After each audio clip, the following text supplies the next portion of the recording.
Well, I'd like to thank SG for joining Truth Seekers today. Thank you, SG, for coming on board and speaking to us here in Australia. Thanks for having me, Miss Becca. I appreciate it. You're welcome. So we're going to first hit it off with some news that you've got that's happening in Australia that we were just talking about previously. If you can just inform our audience a little bit about what is happening with Australia at the moment out in the seas, that would be appreciated. Of course. So it's worth highlighting anytime we talk about localized areas that we sort of have to paint that picture with the whole, right? We have to look at that as how that aspect or angle of this worldwide operation informs the other components. And so what's going on right now in the Southeast Pacific, especially in the Australia, New Zealand areas, a couple of different complex, things at play. We have the elimination of black hat, or I should say the identification and then elimination of black hat assets that are holed out on islands in that area. Mm-hmm. A lot of them are attempting to flee but are unable to. And one of the reasons they're unable to is because of what has happened with the Chinese Navy and sort of just this whole Pacific theater military simmering pot, if we could call it that, where a lot of these assets, their escape routes back into Asia and then back over to the Middle East area and central, the Eurasian plain have really been cut off. And so as we go through, that process or this process, that's part of what is happening. We do have clean out operations that are still ongoing underneath the New Zealand area, specifically as it relates to very large underground military bases. We have an underground military base that's actually between the Australian continent and Antarctica that's being heavily worked on right now. A number of systems really in that area of the world, and some very deep, sick, twisted stuff, right? Because as we get closer to that Antarctic ring, this is an area where they have had really sort of carte blanche to do anything and everything that they wanted. And so not really a whole lot of protection necessarily to deal with on our end, but a lot of things to category, inventory, and a lot of things to rescue and try to salvage. So those operations are happening in the background. What do we have here on the forefront? Well, we have the pressure being turned up on we the people, right? We have the insanity continuing to increase from the Manchurian governments. We have good evidence to show that at this point in time, and really for a number of months now, both Australia and New Zealand, as well as the other Five Eyes military communities, and intelligence communities, have been put into some sort of submission, some sort of continuity of government operation, where they are being forced to accelerate their side's plans in a catastrophic manner. And we're witnessing that right now. We're witnessing a ton of people, like you all pointed out just prior to the broadcast, waking up to the realities of what's really happening to their world, to their children, and to their families. And it's causing a catalyzing of we the people that I think is not really getting enough steam and enough talking about.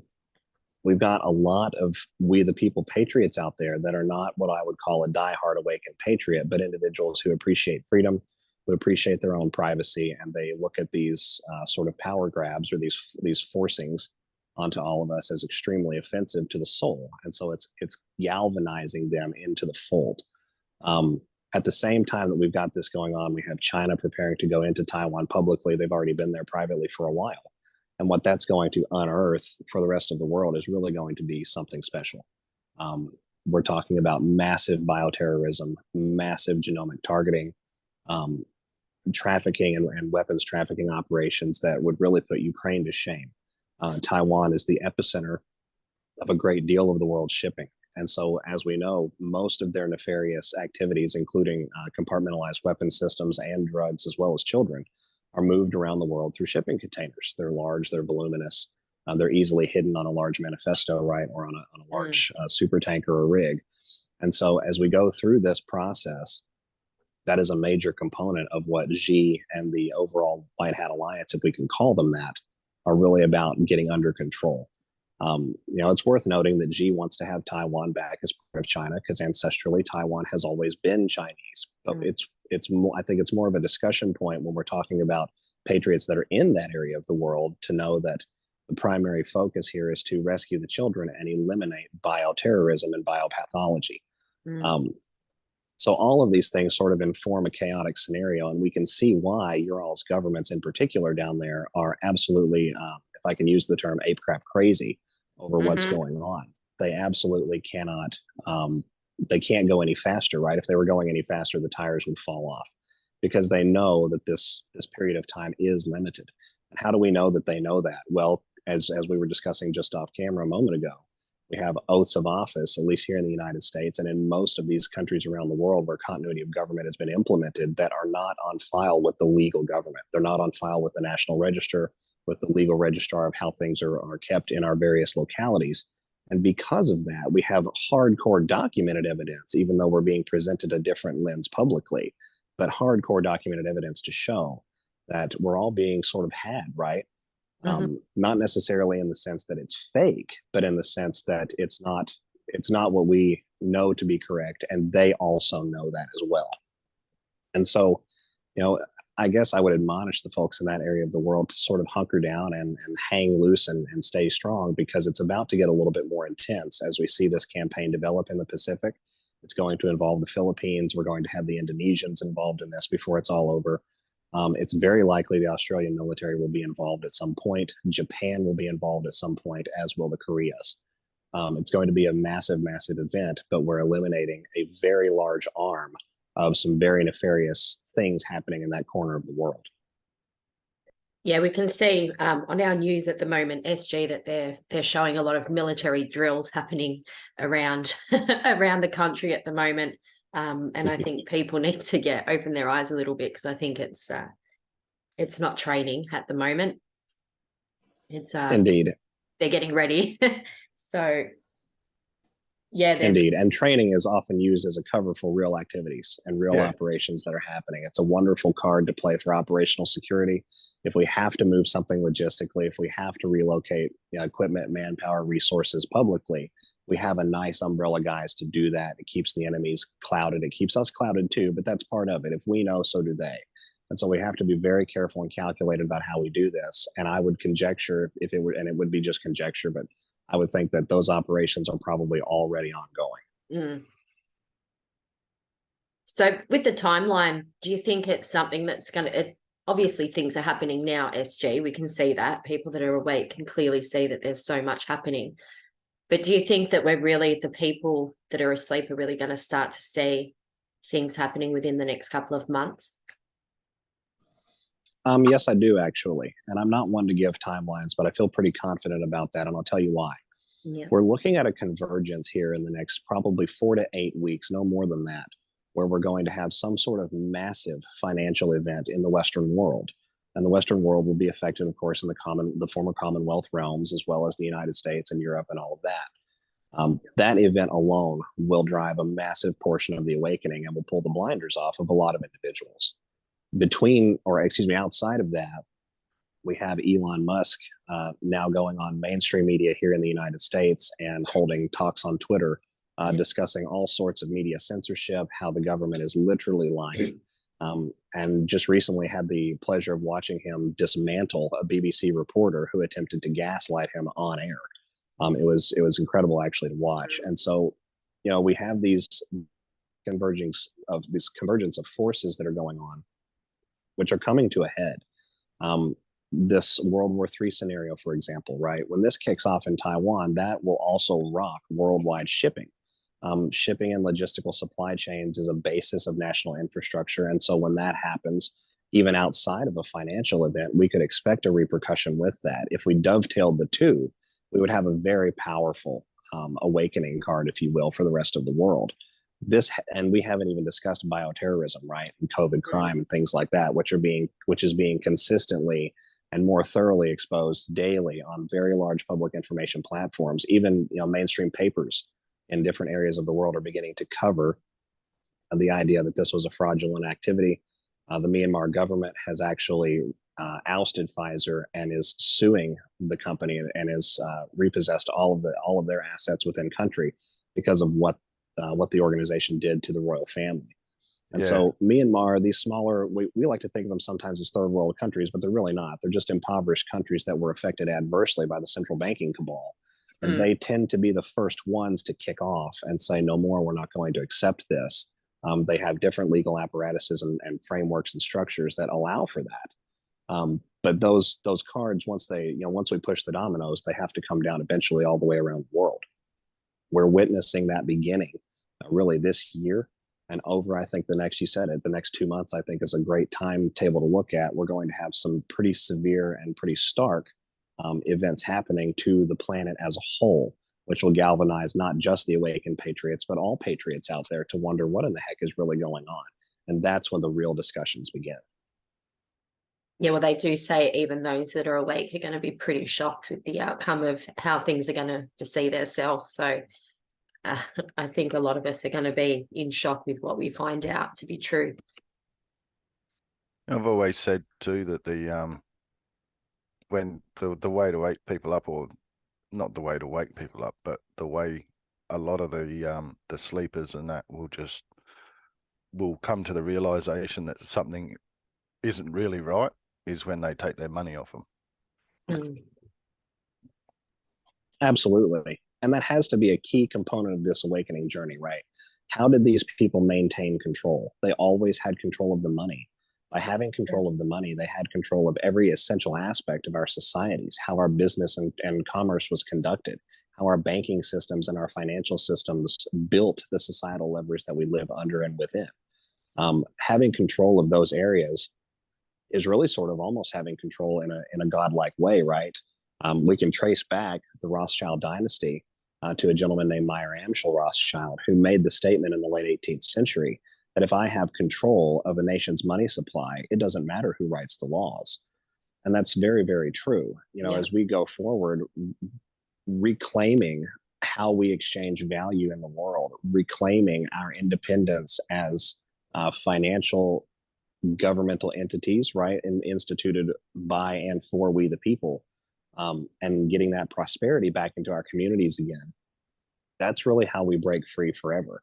That's how we ensure that this can never happen again, because when we have control of things like value, of commerce, of systems of exchange, of fair trade around the world, and we all have a very good interconnectivity now via the information age to ensure that it's all fluid and streamlined, there's simply no hope left. This was a major component of why we had 9/11/2001 here in the United States. We very nearly got control of the financial system and the money supply away from these people about 20 years ago.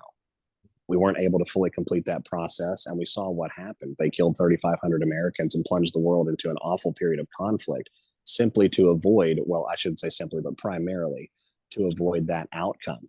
This time, it is unavoidable. So, in regards to the US, and like I said earlier, I'm pretty sure, I'm confident that the same things happened in here in Australia. With what Juan was talking about the other night, in regards to the Biden presidency and his whole crew, how they're not officially sworn in, so they're not. Oh, what was the word I used now? I can't remember. I think you're talking about the writ of affirmation for the oaths. Yeah. Yeah. Yeah. Yes. So their oaths, even though that they've verbally said it, they're not written lawfully. So technically, they're not.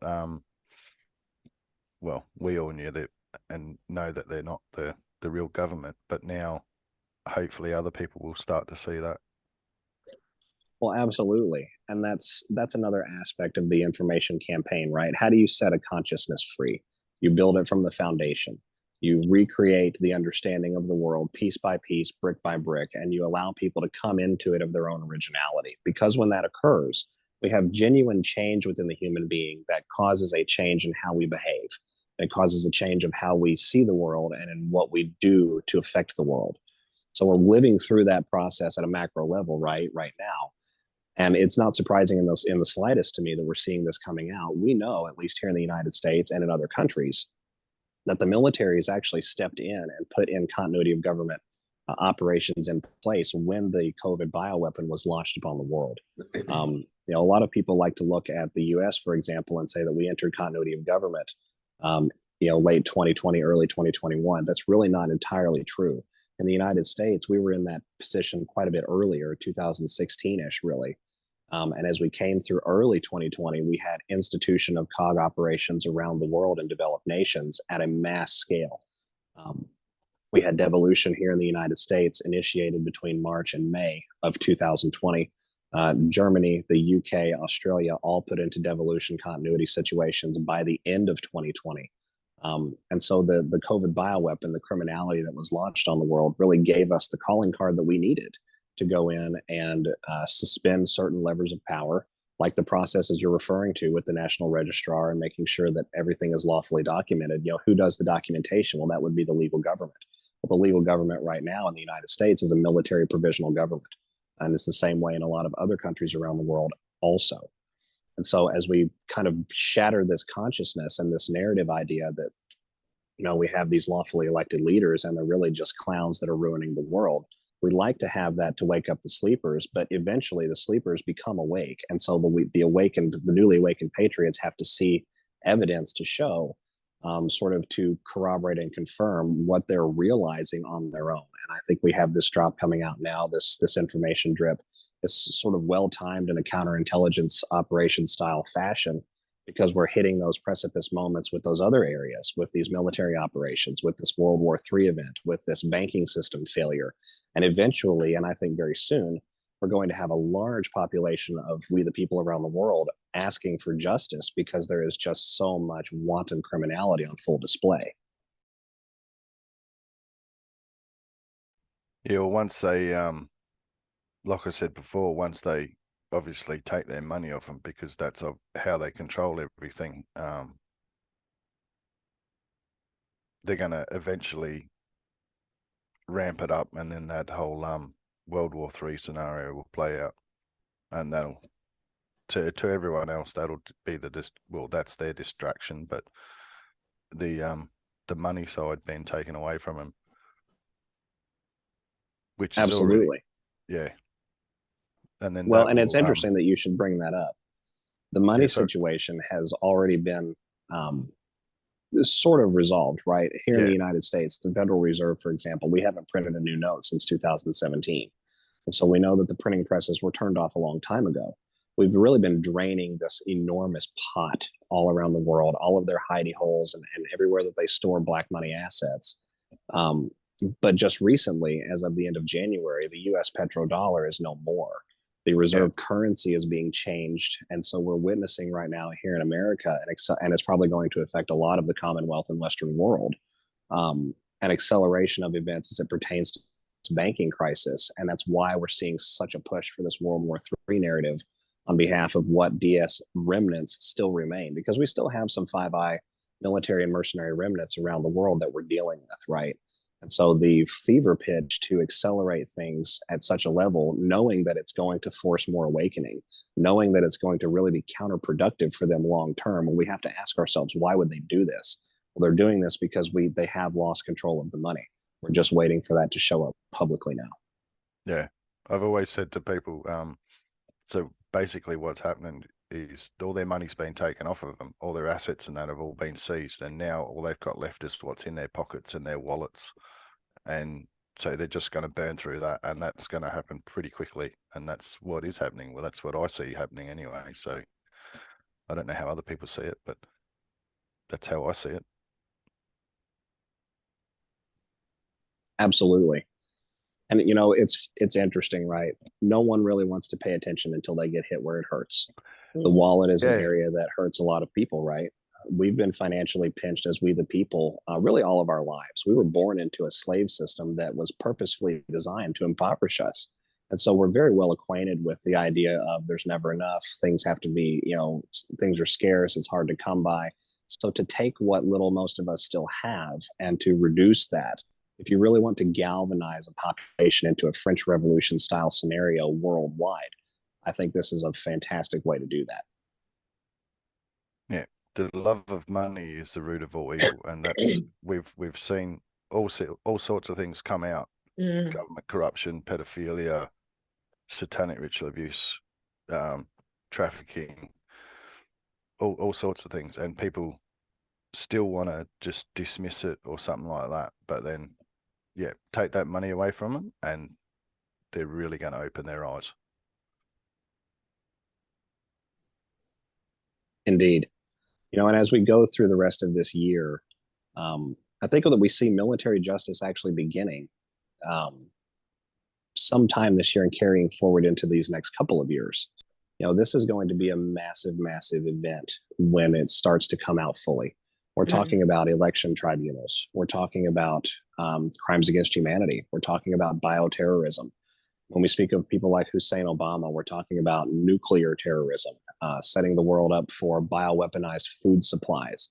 And one of the things that Russia is unearthing right now in Ukraine is research that has been done by the US DoD through DARPA and the CIA that was building pathogens which could be cross-species bred with seedlings and would actually have poisoned main food sources. So we're talking grains, we're talking crops, we're talking animalia, well into the future, and it really would have been an inescapable web. Vlad Putin has been very well aware of what's been going on in Ukraine for a long time. He told Hussein Obama as much in the early 2000 teens and essentially threatened the man, telling him that if something didn't change in Ukraine, he would change it for him. And so as we go through this process, understanding how all of this weaves together with the money and the corruption and the terrorism and the criminality and just the extortion and the overall, indecency of the human condition that these people live, it becomes very easy to see when we step back a little bit and we can kind of get our blinders off how all of it could be interconnected through money, because it is about the money, right? There's big money in bioweaponization. There's big money in child trafficking. There's big money in drug peddling and weapons peddling and all sorts of these other things. And when we remove that from the equation, I personally believe I would say 8 in 10 of mercenary assets all around the world that are for hire will simply lay down their arms. They don't want to get shot. They don't believe in something like this really long term. They're just in it to get rich. And when their wallet is no longer full, then they go to the next most beneficial card, which of course will be the awakening side. Yeah, or when they've got no money coming into their pockets. Yeah. See, a different subject in regards to food and things that we're seeing happening all around the world. I don't know if you can comment much on this one, but most people see things like the food manufacturing, mass animal slaughters, all that sort of stuff. I see that as them getting rid of corrupted or contaminated stock. Do you see it the same way? By and large, yes. Maybe perhaps not in every single scenario, right? But by and large, yes. And we can trace that just by looking at the institutions who owned and who ran and funded the enterprises that have been burned down and attacked and destroyed. A good example of this not too long ago being Eggland's Best. Eggland's Best is a brand sold here in the United States. I'm not sure around the rest of the world, but certainly here in the US through major corporate retailers. And those eggs have been known to contain plastic molecules within them. So in other words, they have been genetically engineered to have some component of plastic to them. And you can actually see it if you cook them long enough in the skillet, it turns to a viscous, sort of translucent plastic appearance. So understanding that, it's very interesting to me that just a few months back, we had one of the largest egg distribution factories for Eggland's Best and several other egg manufacturers going through this area as well. I believe it was in Connecticut, USA, that burned all of the way to the ground and took more than 100,000 hens with it. And so we have to acknowledge that the hens have also been crossbred, right? Because they're producing these genetically modified eggs. And so we're sort of nipping it all in the bud. And it's ugly, right? War is ugly. We have to do the things that we don't really want to do because we've been put into a position where it's needed.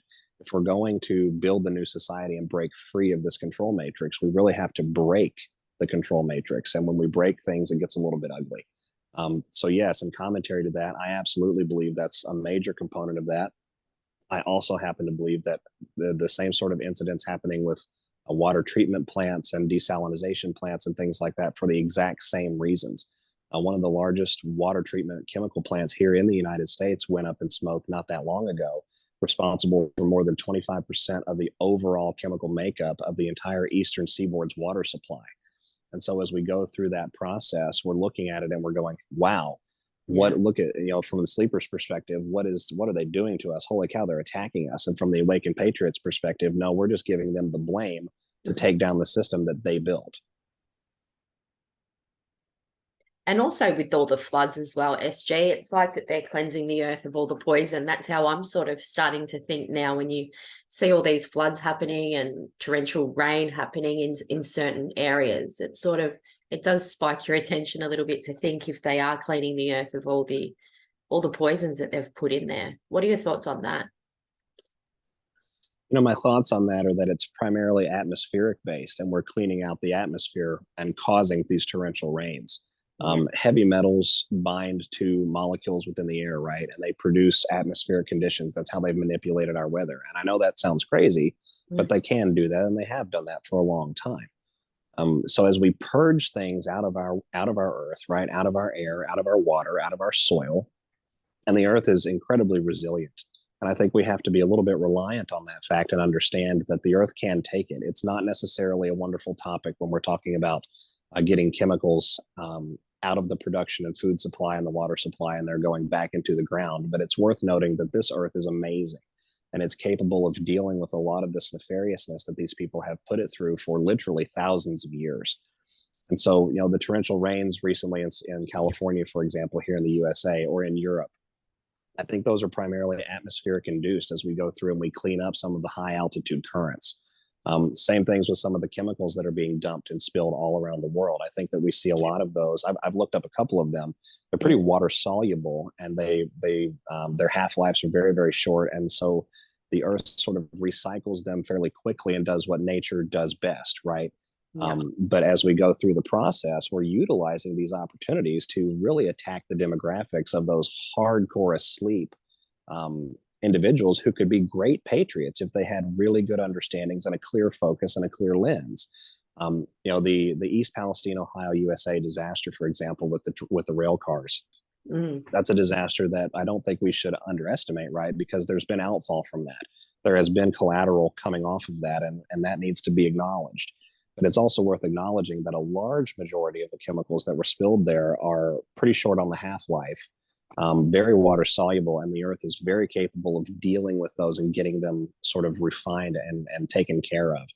But at the same time that this is happening, that singular event was responsible for a remarkable wildfire of awakening going through the TikTok space in particular, with very young broadcasters and influencers, 18, 20, 22, 23, 25 years old, who consider themselves eco-activists and are looking upon the actions of the current government, or rather the inactions of the current government here in the United States, with absolute abject horror.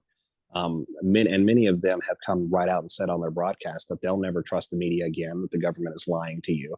And that's where we have to get them, right? When we can get them there, we can get them to ask questions. And once they start asking questions, it's over. Yeah, I say that a lot, SG, that it starts with the kids. I think we really need to get into the minds of the children, and they will take off like a domino effect. I think that's why TikTok is, as much as it's a horrible platform, it's such a useful. So we have to use what they've used against us to our own advantage. So I do put a lot of things on TikTok, and also do the hashtags of all the young memes at the moment, just so they can basically pick that up and sit there, because they're so intelligent, these young children. They have been MK Ultra to a degree, but I think they're easily to twist. So I think it's very, very important for people just to use those platforms, just to get it out there for the kids to wake up. And you'll see them go like wildfire, I think. Oh, absolutely. And really, you know, if we look through history, it really is the fervor of the youth that drives the history, right? Adolf Hitler was quoted once as saying, "Give me the minds of the children and I will control the destiny of the nation." And so if we can get them on board, and if we can get them into the fold, and it is working, it's a little bit more tenuous because of that MK Ultra, because of that youthful zeal, right? That sort of, we call it in America, piss and vinegar attitude, right? Really jumping out there and going for it. And so sometimes, you know, higher thought, cognitive rationalization, reasoning things out, not the first reaction. But if we can channel the energy, if we can get them to understand and to appreciate some of the major core components, they don't have to appreciate everything about the Great Awakening at first, right? They just have to know some basic core tenets. The government's lying to them. The government is actively trying to harm them, and we can change it. We do have the power to do so. We're seeing the fear sort of coming off of the deep state about this exact topic right now. Here within the United States, there is a very active process going, and it's in the Western world too, in certain degrees, to remove TikTok entirely.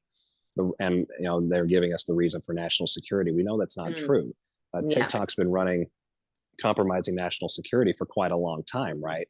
Yeah. But now at this point where they have lost control of the information flow on the platform, it's gone from not only a mapping and reconnaissance platform, which is what it was initially designed for against we the people, but we've simultaneously turned it into the world's largest video-based red pill machine. And so we have a number of great citizen journalism reports that can be put out in 90 seconds, in 2 minutes, in 3 minutes, in these short video blurbs, holding a wealth of information, being able to, and with TikTok especially, being able to show, in the background feed, behind, an individual, for example, all of the documents, all of the evidence, all of the photographs, things of this nature. It's a fantastic platform that has really been, the control has been lost, and the deep state knows that. Yeah, it's amazing how when you're starting to take over one thing, that they start to make it out to look like it's bad.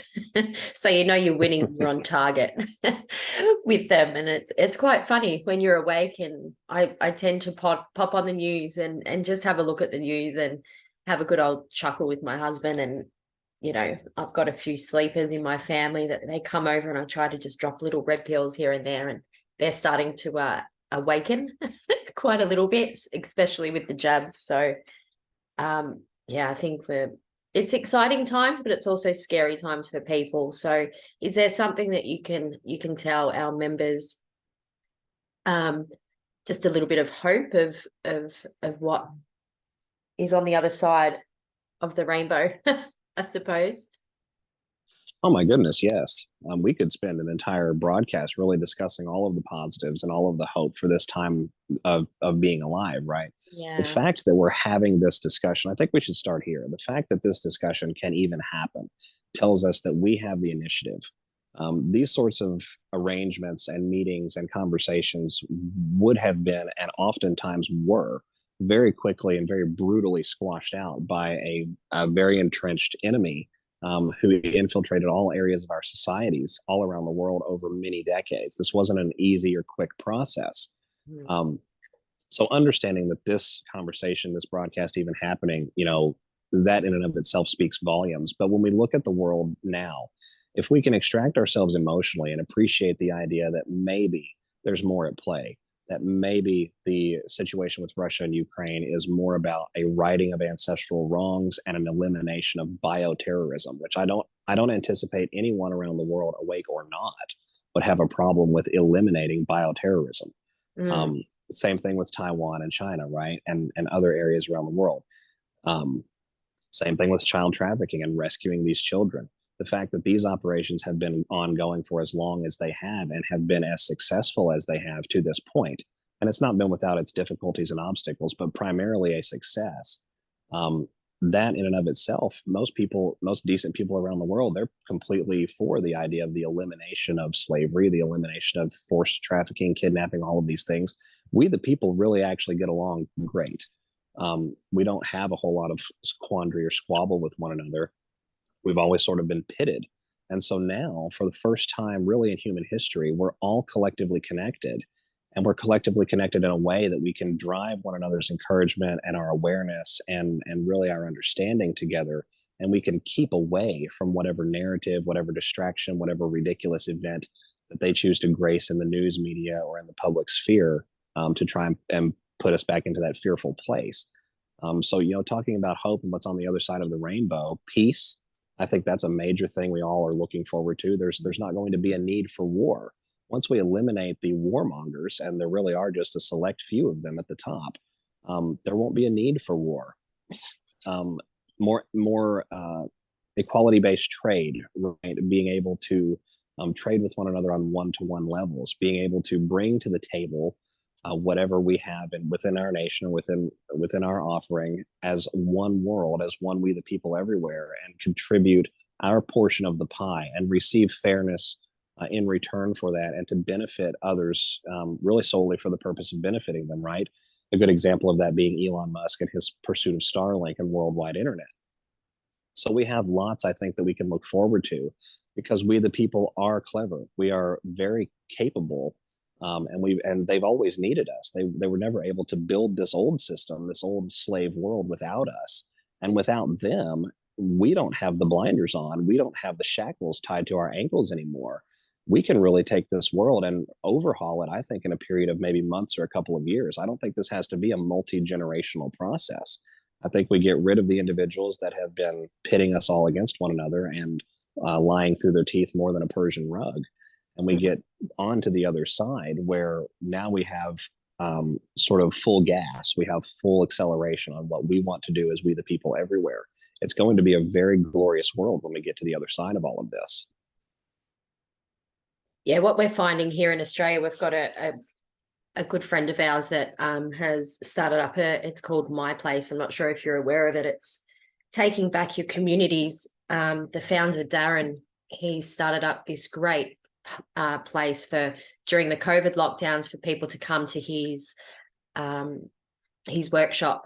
No restrictions, have a beer, have a barbecue, and he started little communities from that. So teaching people to grow their food, just to gathering together, taking initiative to start farming, little workshops, homeschooling. And I think that is maybe something that more people need to listen to, and take initiative to your own food supply chain. Basically, he's starting all of that as well. Also with Doris and Maddie here in Victoria. So it's something that I think people should really start to focus on, to start that grassroots connection again. So you do have supplies when things are going to get tough. Obviously, as you were saying before, the food supply chain, things are going to stop basically because there's going to be no money. So you have to really have that good community support behind you and a good group of patriots that understand each other, that you can all come together basically and help survive over those dark days that we're going to be seeing.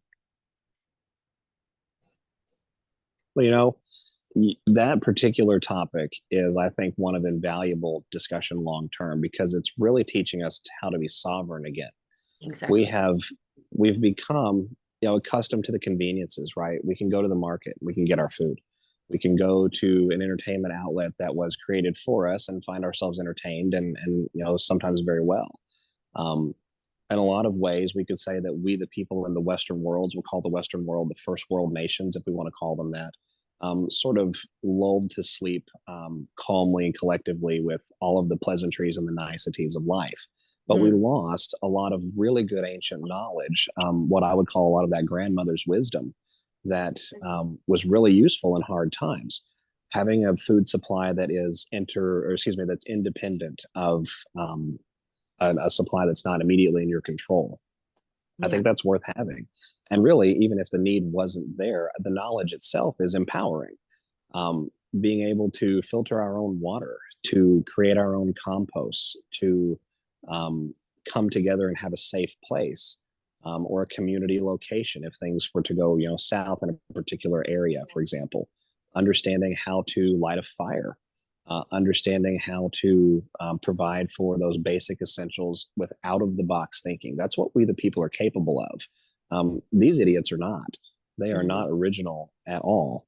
And that's why they need us. So as we go through this process, at the community level, we're learning how to have our own sovereignty and control again. And then we can translate that from the community level to any level we see fit.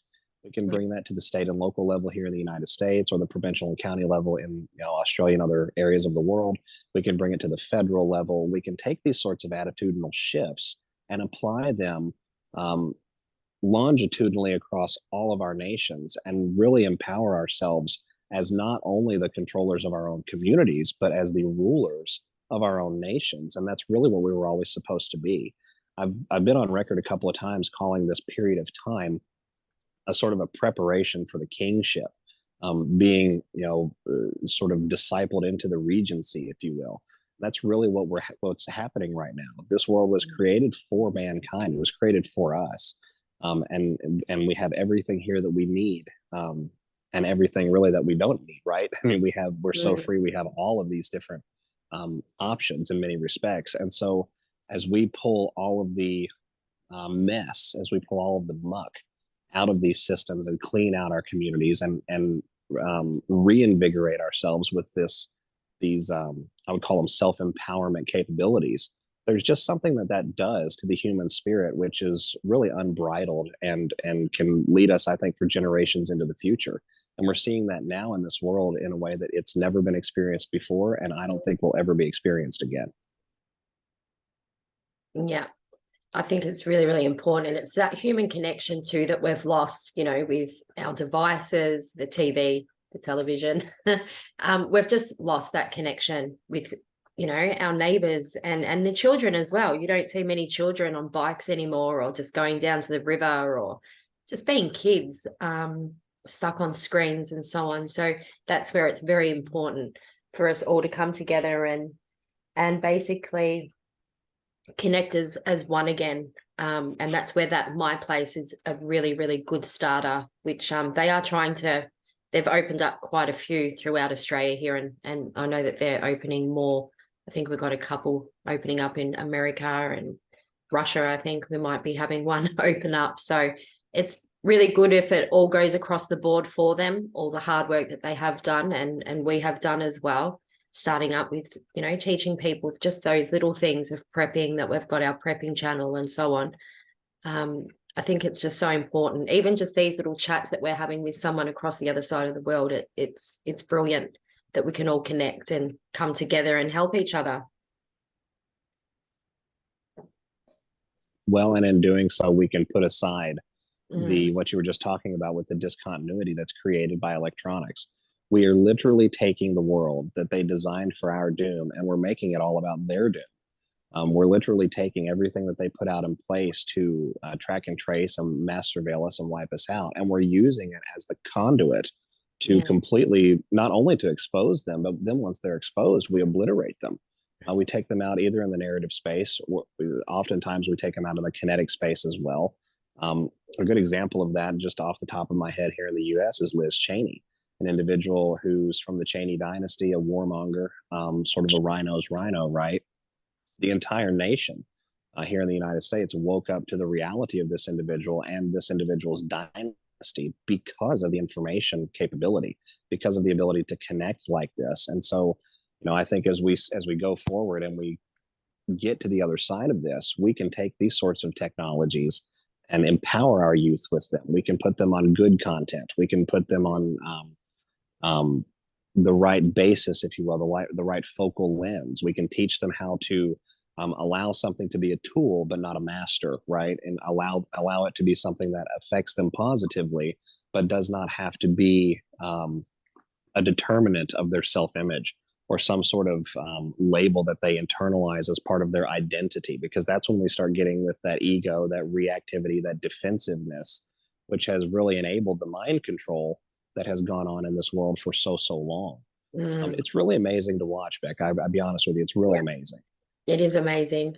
We always say to our members when we have live chats on Truth Seekers on Telegram, and we have some really, really good discussions. We haven't been having many of late. We do a couple a week, but we used to do them every night, and it was just amazing. All these new people coming in and just waking up. They're so excited about all this information and then wanting to know how they can help, what they should do. And I've always just said to them, just go on Facebook. Even if you don't have it anymore, sign up again and just flood it with information. You might get jailed a little bit, but just make sure you don't put the letters in there, you know, change the letters around from a number to a letter, from a letter to a number, you know. But yeah, a lot of people are starting to do the whole Facebook deprogramming, you know, using that to our advantage and just going crazy with it. And I think it's really, really important for people to get back out there on their socials and flood it with things and wake up people. You might lose a few friends, but they'll come back. It's ironic, isn't it? How they created this weapon and then it's being used against them now. Yeah. It's a beautiful thing to watch. Yeah. It is, and what they did not count on, I don't believe, is simply the tenacity and the fervor and the determination that we the people everywhere have. You know, you're talking about getting back on these platforms, right, and really blowing them up. That's an example of relentless warfare. That's an example of scorched earth. You know, that's an approach that seeks to not capture, but to completely annihilate. Yeah. And so, as we go forward with that attitude, they can't jail us enough. They can't possibly put us all in jail, right? They even on Facebook, we could have AI algorithms banning millions of people. They're still not going to keep all of us down. And the times that some of our bans, you know, elapse and others enter into that process, we have this sort of system that we've created, right? By having enough of we the people patriots on board around the world. I call it the digital army, where they just can't control the narrative anymore. There's too many ways that we can get around it. We're very smart. We the people, I think, are. I don't think we give ourselves enough credit. I think we get mired down in our worries. I think we do get frightful, and that's okay, especially in wartime. But we really have to give ourselves credit. We're the most lethal fighting force that this cabal has ever dealt with. The control of information and the control of the narrative is the only reason that they managed to rule the world in the ways that they did for as long as they did. Without having the control of that information, it would not have been possible. You know, an example of that being the bubonic plague from the 13th century, the 14th century. There are some pretty compelling historical reports that sort of point to that event having been spawned off differently, right, than the narrative that we're told, and that the cabal at the nation state level, especially in Central Europe at the time, was actually purposefully putting plague in the water supply. And so townships knew that was going on, but they were unable to get that message to other townships before they were either intercepted and terminated, or before the disease itself actually caused that presented an obstacle that was unovercomable. And so here in the world now, the information control is completely lost. And that is a function almost entirely of we the people. It is worth giving ourselves a pat on the back for. I always said with COVID, like they tried to, you know, lock us all up 15 meters apart or whatever the stupid narrative was back then. And, you know, these little checkpoints that you had to go out, and they tried to really seclude us from each other. But I think it was like a silver lining. It brought us all so closer together. It's made us so much stronger. And I wouldn't have thought in my wildest dreams that I would have people from all around the world that I call family now, and family that I did call family, estranged family. Like it's a really weird thing that's happened. I mean, I know family's family at the end of the day, and I think we will get our family back. Hopefully they're not to my control, that they will be able to see the light. But yeah, I think COVID was just that one thing that they tried to divide us with, and it's made us so much stronger on so many levels. Truly the greatest miscalculation that may have ever been made. Because in so doing, and with the approach that they took, they forced us all back home, right? So we spent a lot of time around our families, but we also spent a lot of time in the rabbit hole. We had lots of time to go and look for things where we hadn't had that before. We were keeping busy, right? In the USA, there's a phrase they say, keeping up with the Joneses. You know, you're going to all the work functions and the school functions and the social functions, and you're keeping up, right? And you're beginning with the neighbors, and you're having cookouts and doing the things that camaraderie and really sort of just general cultural acceptance would dictate that we would do.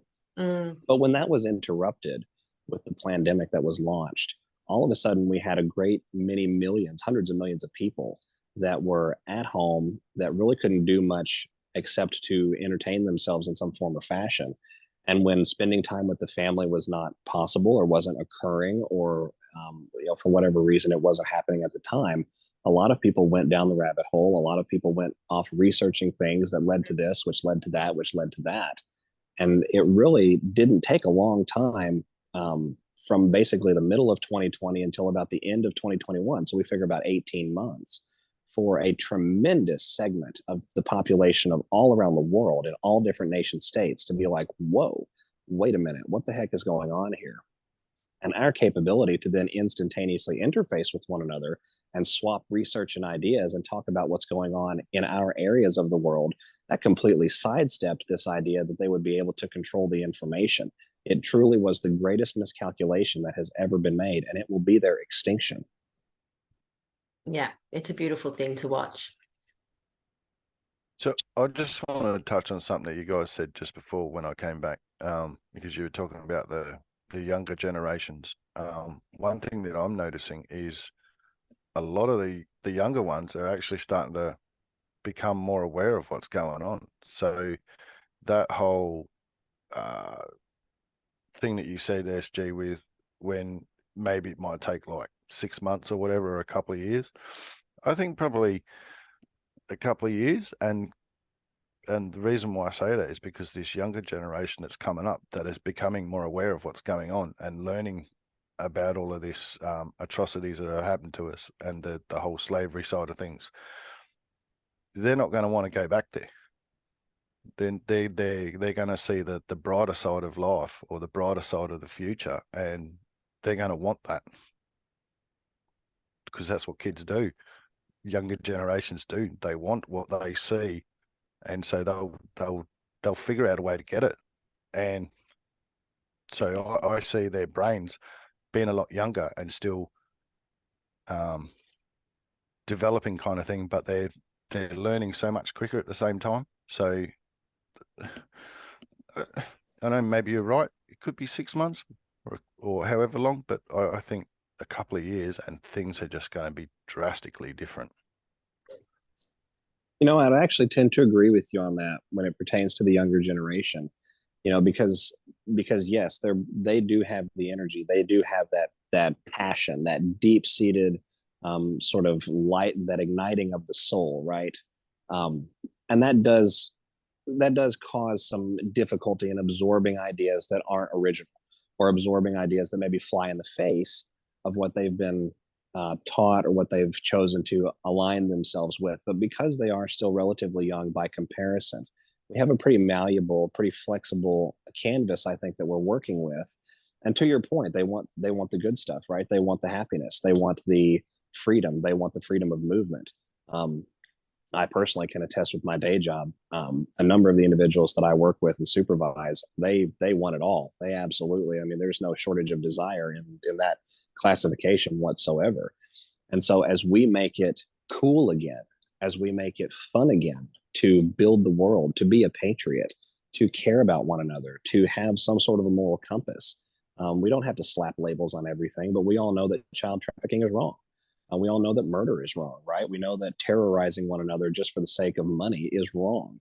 And I don't think any 19-year-old out there, even the gaslit communists, would disagree with those points if those points were simply made to them by a stranger. And so, sort of knowing that, we've got this howitzer that we're slowly developing, right? That we're bringing into the fold very deliberately. And it's been very difficult, I think, over the last couple of years to get them over the hump. But a lot of them are getting over the hump now.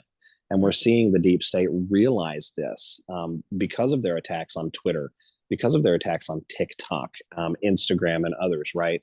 All throughout the world. We've got the European Union full on threatening Elon Musk because of his policies on Twitter, because they know what's going to happen as a result of that.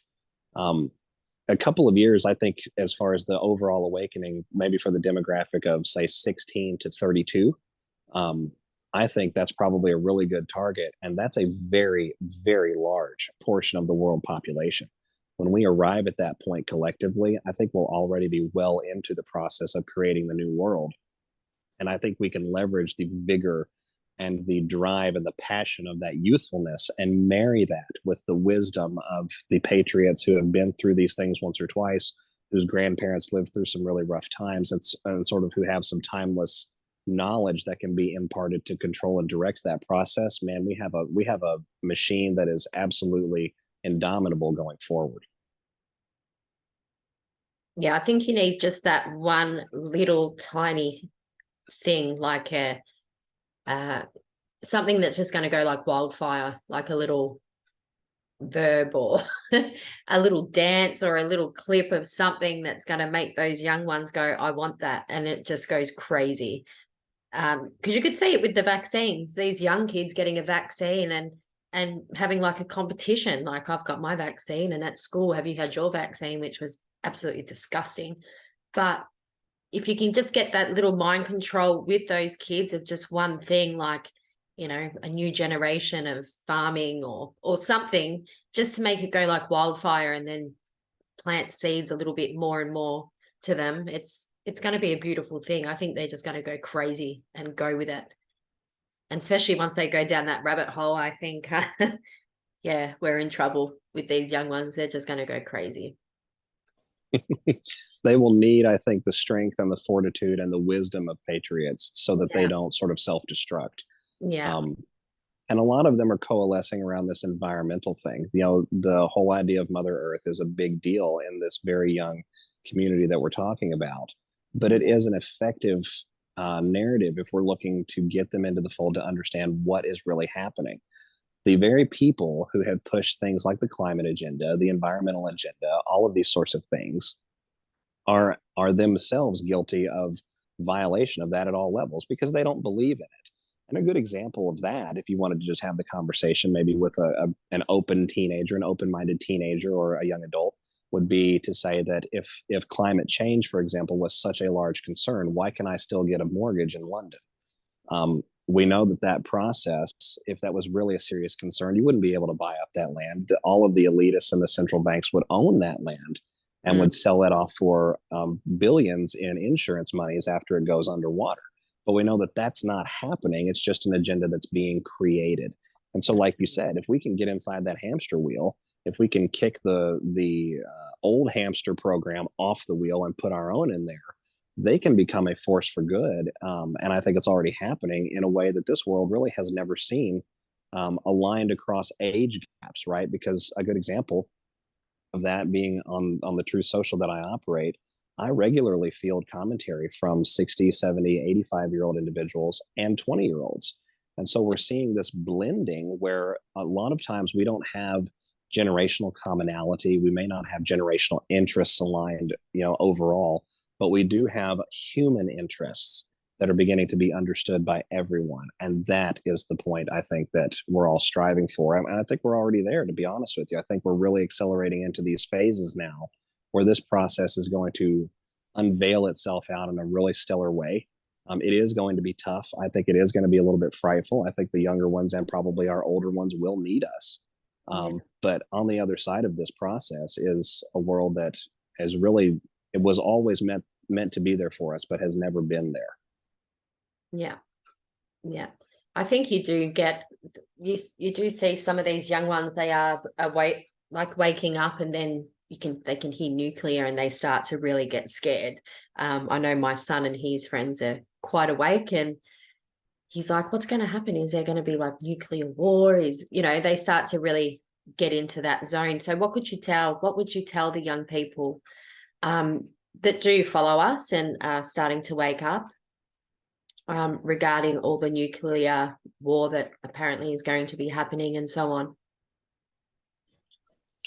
That particular word, I think, is frightful for a number of reasons. We all know, of course, the capability of that weaponry. And we all know that there's been sort of this dynamic in the world and around our planet where everyone had an unofficial agreement, some cases official, but mainly just an unofficial agreement that we wouldn't resort to this even if we had conflict. Yeah. And so it's worth understanding that with the time we're living in now, we have two major components at play surrounding that word. We have a disinformation campaign coming from the mainstream prostitute space, where they simply seek to, drive us further into fear using any technique that they can.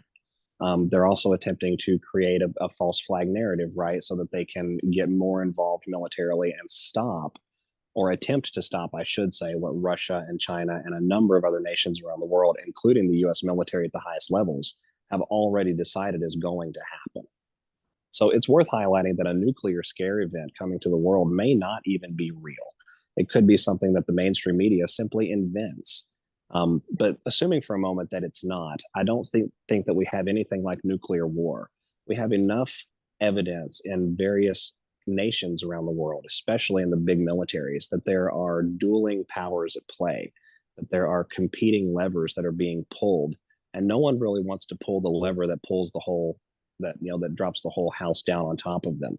But eventually someone is going to pull that lever. And so going through this process, do we see something like a false flag set off in, you know, a large agrarian area that maybe doesn't affect people directly, and maybe doesn't completely destroy the climate directly, but is enough of a wake-up call that many different nations around the world, or many different patriotic militaries around the world, decide this is the moment to step in? You know, we really don't know, right? Q tells us, if we can look to the Q drops, for example, that things like a scare event and a nuclear scare event being included in that are very likely. Q references a text called The Sum of All Fears, which is a book that referenced, or that dealt with, a nuclear scare event in American cities. As a matter of fact, I think it was 17 different cities. Mm. And so as we look at this, we can say, well, it could be real. It may not be real. More information is probably needed before we jump off the boat on that one. As far as frightfulness, I would encourage anyone, whether they're 16 or whether they're 68, don't allow these people to control you with the fear anymore. We took back the power of our own imagination. We took back the power of our consciousness and our awareness over these last 6 to 8 years. We cannot give that up again, no matter how frightful they might get. I have video evidence, for example, of CNN green screening an entire war zone in Aleppo, Syria, and where nothing was happening. People were conducting commerce in the marketplace. And you had these reporters filming in the middle of the street, literally saying that it was being attacked and there was a war going on. So it's worth highlighting that if they're pushing anything that's fearful, we definitely need to step back and say, is this real or not? And if it is, what other angles and factors are at play here? Because we know that there's other angles happening all throughout this. The whole thing with China and Taiwan and Russia and Ukraine, we've got at least 3 different main narratives that are being pushed. And 2 of them have elements of truth to them. And one of them, which is the mainstream narrative about Russia's war of aggression, is really just completely farcical. Yeah. So do you see financial collapse happening? Well, I think it will start. You can already start to see things starting to happen. But do you think it was at the end of the month, we're going to really, really start to see the shift of the financial collapse? And what are your thoughts on basically the quantum financial system? Have you got any input onto that? Because a lot of people are starting to question and want to know a little bit more about that as well. You know, no necessarily new intel to report, but it's worth highlighting that we're already witnessing the collapse of the Western world. We're witnessing the banks failing. JP Morgan's CEO just recently, Jamie Dimon, came out and said that the banking crisis is far from over. As a matter of fact, it's going to get much worse. Yeah. And that's coming from the head of one of the largest banks in the world and the largest bank in North America. Yeah. So I choose to take that pretty honestly and to sort of, you know, in this particular instance, I would take that at face value, right? That's probably a guarantee at some point. Now, as far as the QFS and how we replace that, it's worth, I think, keeping in mind that if we see a collapse of the system, of the economic system that we have around a great deal of the world right now, if we left it that way long term, we would actually end up with irretrievable losses. We would not be able to dig ourselves out of the chaos, and these cockroaches would get in there and do what they've done for thousands of years, which would be to usurp us in some way, taking possession of some sort of document or some agency, and we would be right back where we started. So I think we've got evidence to show, and I've got at least personal evidence in my own life. I've had a debt wiped out that shouldn't have been wiped out. It came off of what we call here in the U.S. just our Experian credit score. It came off of that, no explanation. And when I reached out about it, I was basically told that they couldn't explain it either. And so, and it was chalked up to a system glitch. So we know that there are things that are changing in that area of the world, and it's likely that we have some sort of a replacement rolled out very shortly after the events that we're discussing right now, because we wouldn't be able to persist into the future without that. Now, as far as how it looks and roll out and all of that, there's been, I think, a misconception amongst the community for a while that it was all going to be just this one massive bang, that we were going to have this sort of a D-Day moment and everything was going to change on a dime. I don't think that really works for a number of different reasons, but one of the main reasons is because of operational security for other areas. We still have military campaigns that are very real and that are being waged right now to get us where we need to be. And so if we were to do something like that, we jeopardize or interrupt those, and I don't think we can afford that. I think we're already seeing the rollout of the quantum financial system, but it's not being called that. We have things like BRICS who are wanting to introduce a block-based currency now, and a gold-backed standard of trade. That's what they've had in the block since its inception. We've got more than 70% of the world's developed nations now saying, hey, we want to be a part of this. We see the writing on the wall. We know that this dollar is worthless. We know that these bankers are going down. We don't want to get caught in that. And so the conditions are already being preset for everyone to have a basic template of how that's going to look going forward. Here in the United States, we had an act passed in 2018 called the Quantum Initiative Act, or the Quantum Act. And essentially what that did was it outlined a basis foundation for reconverting our entire society to a quantum-based infrastructure to include finance as well as science and academia and medicine. So we've got the foundation blocks well underway for this. I think that we have to collapse the old system first and get out from underneath it, get out of the rubble of it. But I don't think that we see ourselves there for a long time because of the steps that we've been taking, as well as the military has been taking over these last few years. But I don't think it's going to come out in one massive bang. And I'm reluctant to say it's going to be called a quantum financial system. It may just be called a quantum way of financial life.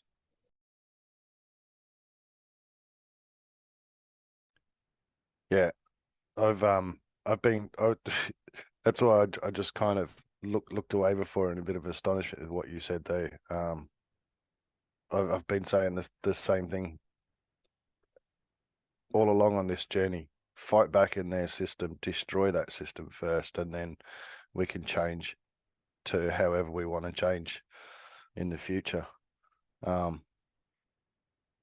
Along those lines, though, and this will probably be our last question to you,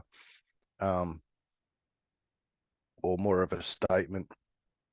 I know there are people out there that are probably still struggling and they don't see what's actually happening, or they just can't comprehend it. I just want to say to people that there are wins out there happening. I now know and see these things. We've actually had a young lady here who's managed to get someone out of prison that's been in there for 7 months. So that's a win for us. That's a massive win, and that's just showing that the courts are in fraud. And now we've just got to try and show that to more people around here in Australia. There are other court cases and things like that going on, like the whole COVID fines and all that sort of stuff just being dropped. Just all of a sudden, like all these fines are just gone, non-existent anymore. So that there is just blatantly in your face, showing you the fraud of just COVID itself. But the whole slavery side of things, with the deception and the manipulation on people for the slavery, people are now understanding what they've got to do, and they're fighting back. And hopefully just a bit more of a nudge, and more people will see that and start to join us and fight back. You know, there's an old saying here from the United States that talks about branding animals and livestock, and it goes something along these lines. Forgive me if I butcher it. A steer never moves so quickly as when the branding iron is hot. And so what we've got right now is we have the branding iron has been getting heated up for a long time, right? We've been living through this COG operation since 2020 at least, different areas of the world before that. But now everyone, everywhere in different nations, all of us that have access to the information, right, which is most of the developed nations of the world, we're getting to a fever pitch, like you said, where people are taking action. People are getting off of the couch. People are realizing what's happening. People are understanding that even if they're not a conspiracy theorist, they don't like what's going on in their world. And the conspiracy theorist neighbor that they have really isn't that bad of a person.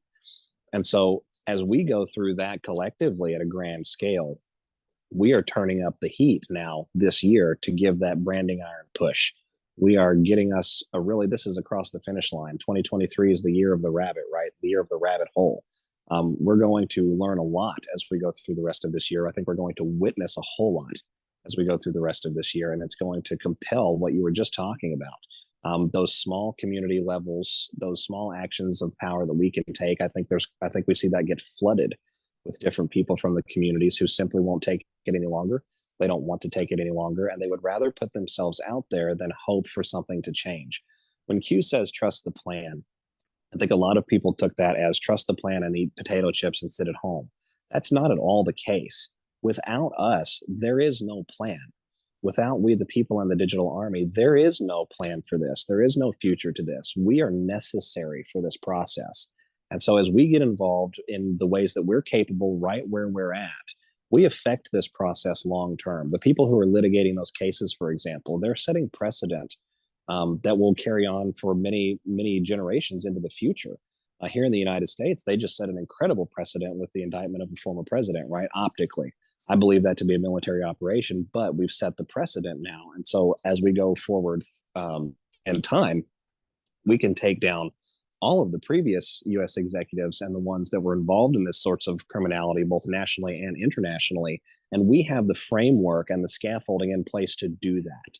And so as we have continued through this journey, it hasn't been easy, right? But we have made strides, the likes of which I don't think any of us could have seen us making even just 10 years ago. We are literally changing 80 years worth of world dynamics in about 8 to 10 years. It's incredible. Yeah, it's amazing how quick it's happening. It's amazing to watch it happen. It's amazing to be a part of it. Yeah. I'm really looking forward to what's coming. That's all.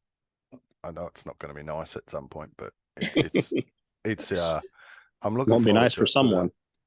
Yeah. For a couple, I think more than a couple.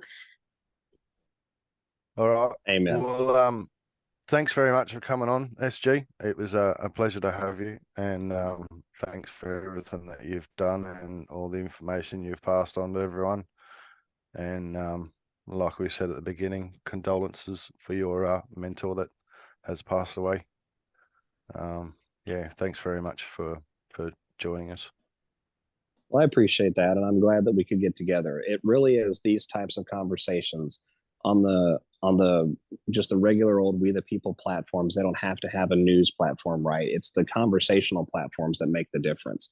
Yeah. These are the parlors, these are the taverns, these are us getting together in the cafes and having the discussions that need to happen. The American Revolution was planned over alcohol and beer and bars, right? And so, you know, as we look forward to this future that we're having, I think it's really important that we appreciate the journey. I think, you know, Ms. Becchio said a moment ago that we're building family all around the world. We really are. And that's going to be crucial. And I think, if I can use the word nuclear, into the future, because we're going to take that familial dynamic and extend it across nation state boundary lines. We will no longer be Australian or American or Ugandan or German. We will have those not misnomers. We'll have those designations, right? But at the end of the day, we'll simply call ourselves, I think, patriots for the world and for humanity. And that's really what this is about. Yeah, couldn't have said it better myself. Well, thank you so much for your time. I know it's been a while. I tried to reach out to you, but I know you're a very busy man, and we absolutely thank you for everything that you've done. So hope to have you back on again. We might even organise a roundtable with a few other Australian patriots for a sort of get together. And have a really in-depth discussion. I would be honored. Keep me informed. Yeah. So I'll stop recording and we'll have a quick little chat off camera. And yeah, thank you once again for everything.